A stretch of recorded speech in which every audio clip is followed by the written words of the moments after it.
Hi, I'm Leliosa Bulay, dating empleyado. At ngayon, ipapakita ko lang sa'yo kung ano yung buhay na meron ako ngayon. Isa lang naman akong anak ng hamak na isang mahirap. Nangarap, malakas ang loob, at nagtiwala sa sarili. Kaya lahat ng effort, lahat ng pinagdadaanan ko, ngayon pa lang, sobrang-sobra na ang binigay sa akin na blessings. Kaya ngayon ikaw kapatid, kung nahihirapan ka man sa buhay, ipaglaban mo lang.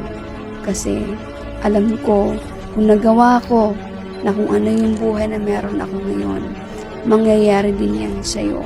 Kung dati, hindi ko ma-experience ang ganitong buhay, at ngayon, nakakapunta na tayo ng iba't ibang bansa.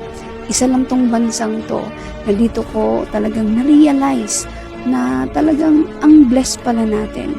Kaya pagpapasalamat mo, kung nahihirapan ka man ngayon kapatid, tumuloy-tuloy ka lang kasi malapit na rin ang success mo.